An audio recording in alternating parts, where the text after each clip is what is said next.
Today I want to talk about the need for men to be men again. It seems like we've become feminized in recent years. We've become bullied and peer pressured into being something that is far from masculine. But I also believe at the same time that we need to learn how to be gentle men again. We've lost that, haven't we? We live in a vulgar, immoral, and a coarse world today. And it's very much due to the fact that men have stopped being men. Part of it is that daddies aren't always around to teach their sons to grow up to be men. We may teach them how to take care of themselves in a fight. We may teach them to never let another person belittle them, or we might teach them to never overlook an offense, but to make sure that we put other people in their place. That's not what I'm talking about when I'm talking about being a man, nor is it what I'm talking about when I'm talking about being a gentleman. We need to be true men. I like the Duck Dynasty people. They worship at a congregation in West Monroe, Louisiana, and one of the courses they have taught there in recent years is man classes on how to be a man. They teach their boys things that men should know. Well, it seems like in our society that in order to be a man, you need to learn how to fight, how to cuss, how to drink, how to belittle women, or to use women and then cast them off. That has nothing to do with being a man of God. It may have something to do with being a man of this world, but it has nothing to do with what I'm talking about today. So let's talk about that. Let's look at it first of all from the perspective of being gentlemen. In Ephesians chapter 5 and verse 3, it says, "Among you there must not even be a hint of sexual immorality or of any kind of impurity." In verse 4 it says, "Nor should there be obscenity, foolish talk, or coarse joking, which are out of place, but rather thanksgiving. Of this you can be sure, no immoral, impure, or greedy person, such a man's an idolater, has any inheritance in the kingdom of Christ." Think about the way, just in our language, the way we use our language today. It is so common for people in the most casual of situations and in the most formal of situations and everywhere in between to use the most coarse language imaginable. That's not what it takes to be a man, men. That's what it takes to be a boy. This is what junior high boys do, is they use poor language. They use foul talk. They have coarse jokes in order to impress the other boys. But there comes a point where men need to grow up and grow out of that. We who are daddies don't need to tolerate that in our sons, even if they are in that age range where boys are trying to impress other boys. And again, I'm not talking about sissifying our boys or feminizing our boys. I'm talking about teaching them how to be a man, how to conduct themselves. I was talking about being a gentleman earlier. It's so important for men to be gentlemen.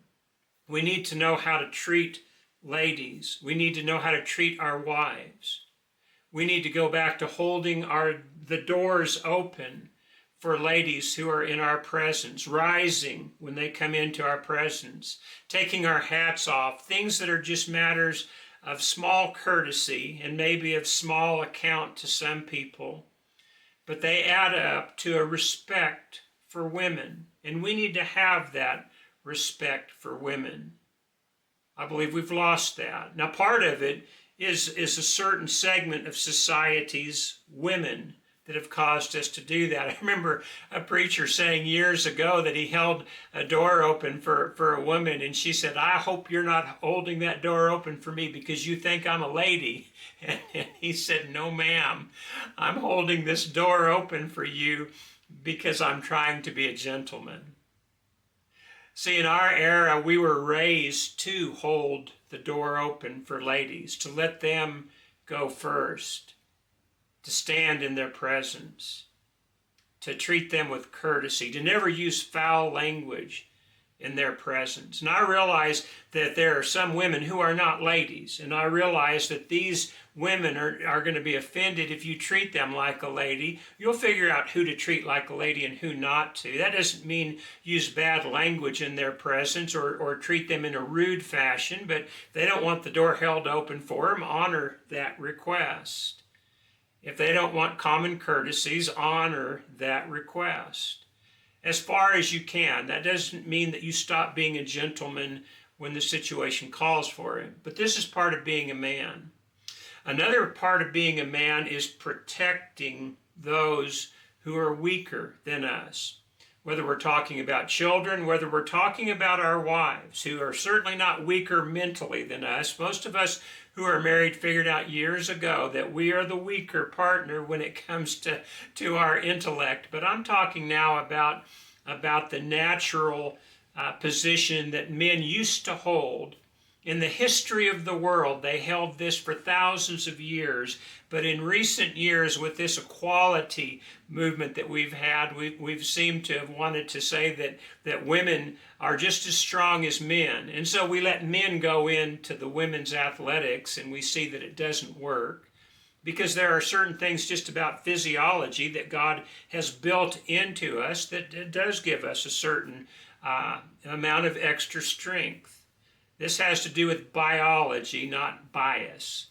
And the sooner we learn that, the better it will be for us. And men need to take care of those who cannot take care of themselves or who shouldn't have to be taking care of ourselves. You men should never allow your wives to be insulted in your presence. I'm not talking about boxing the other guy's ears every time he doesn't honor your wife, but I am suggesting to you that you need to make it very clear to others that when your wife is present, that they conduct themselves as gentlemen, that they don't insult her, and hold them to that standard. You can do that by being kind. You can also protect your children. This recent fad of men going into women's bathrooms has got to stop, at least when men are present there. And what I mean by that is, if our little girl is going to use the restroom, then we need to stand outside the restroom door if it's an area that's known to have men go in and put our daughters at risk by being in their most private of facilities. And if a man should try to enter into that restroom while your daughter is there or while your wife is there, you just politely stand in front of the door. Tell them that your wife or your daughter is in there and they can go in when they're through. If they raise a ruckus, so be it. You don't need to be afraid of a man who thinks he's a woman, men.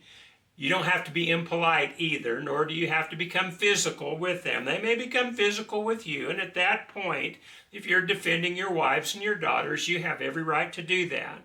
Remember, Christ's instruction for us to turn the other cheek is to turn our own cheek. If somebody is attacking us, then we, as best we can, turn the other cheek. But if someone's trying to endanger somebody that we're responsible for, you can't turn the other cheek on their behalf.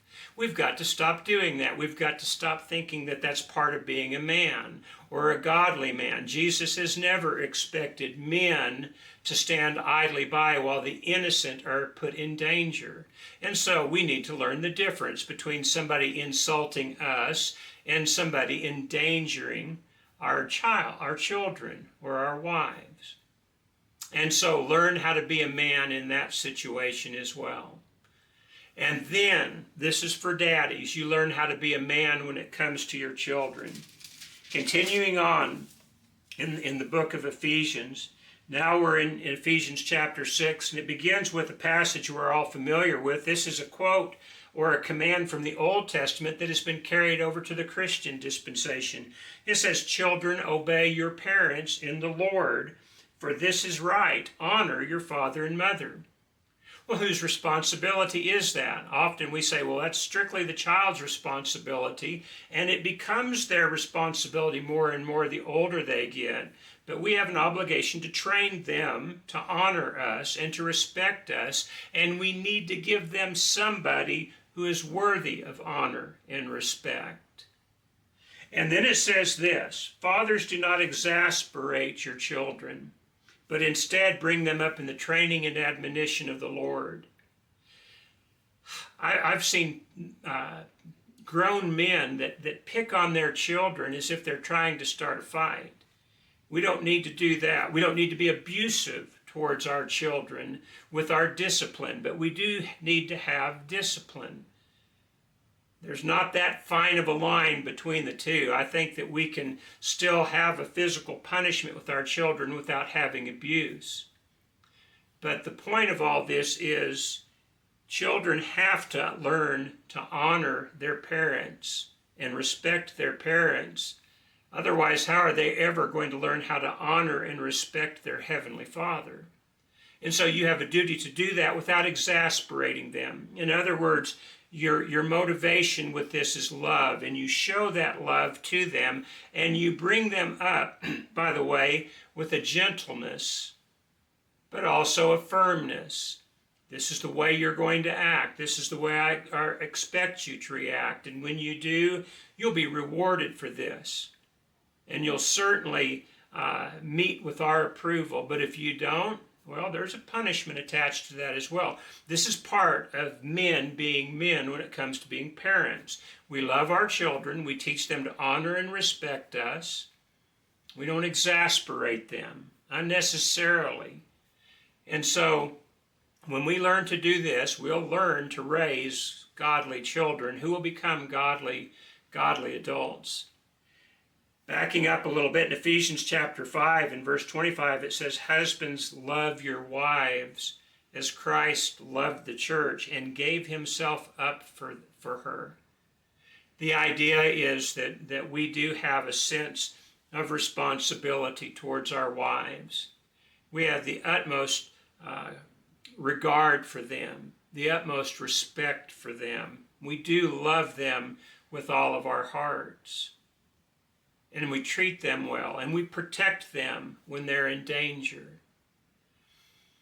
There's something else about this being a man that I think is very important, and that's our example. Men, when you're watching television and something comes on that is inappropriate for your children, do you not realize it's inappropriate for you as well? You need to turn the channel or turn that television off. If there is language that's dishonoring God or coarse language that just is something that should not be heard by anybody, turn it off. Learn to set an example for them. Don't be using that type of language yourself. I don't know where it became acceptable for men to be cursing in front of their wives and their children, or anywhere else for that matter. We need to learn to conduct ourselves well. If we see something on the television, or if we're at the movies with our family and there's a scene that comes on that they shouldn't see, do you have enough courage to turn off the TV or to get up out of that theater and walk out? We need to be men in this, and we need to take the lead in this. Our society has deteriorated to the point where we are no longer a godly society in many aspects. And the unfortunate thing is a lot of Christian men have been taken along for the ride, and they've surrendered to unrighteousness. And by doing so, they have failed to take manly stands, and they have failed to act as men should act. We need to have a certain amount of courage when it comes to protecting those who are weaker than we are, or those who are innocent and under our control. We need to have the gentlemanly conduct of respect and honor and decency that we once had. If we're ever going to restore civilization to where we would hope it could be restored to, we men are going to have to start acting like men. We have to have a responsibility. We need to act soberly. We need to act reverently. We need to take the lead. And one more thing. On the first day of the week, the church gathered together. We need to do that too. We need to make sure that our children are coming with us to worship, not just being dropped off to Sunday school. We need to be there worshiping side by side. We need to let them know this is not an option. Rather, this is something that we do. You do that for school. You can do that for something that's more important than school. You can do that for the worship of the Lord. And that way, when they become teenagers, they're not going to be asking you, do we have to go to church today? Because that won't enter their mind that that can be some kind of an option, because you've already set the example for them. But should they become so bold as to bow their neck when they get older under your roof and decide they're not going to worship that day, you need to have enough courage and manliness to say, yeah, you're going. And there will be no more discussion about this. And if they continue to bow their neck, you make sure the punishment is appropriate for that, so that they do not think that they can get away with that. But far more important is for us to show a love and an adoration for God and for Christ, to where we want to be at the Bible class, we want to be at the worship, and that will filter down to our children. Part of being a man is making sure that you are worshiping at least on the first day of the week, and making absolutely certain that your family is with you and that they are cheerful in the doing of that. This is a great part of being a man. Now, let me get back to this original premise. Are you afraid that men are no longer men anymore? Are you bewildered by this? Are you disturbed at all by this? Or are you content with this feminization of men and this masculinization of women? We men need to be men. We need to be gentle men, but we need to be strong in our convictions for God. We can do all this in a loving, kind, and unrelenting way when it comes to our service of God and of His expectations for us as men. But again, I want to say this, it's time for men to be men. And men, that means it begins with you. Are you ready to be a man again if you have faltered on that? If so, let me encourage you to join me in this. Let us do our very best to once again start protecting the innocent, to once again start honoring people around us to where they don't have to be concerned about our filthy conduct, and once again be presenting ourselves to God as one who is worthy of the name of a Christian. We need to be men again. I hope you'll join me in that. That's the lesson for today. I hope it gives you something to think about. If it's something you think will help others, do me a favor and share it with them. But until next time, I pray that God will richly bless you as you seek to serve Him to the best of your ability. God bless.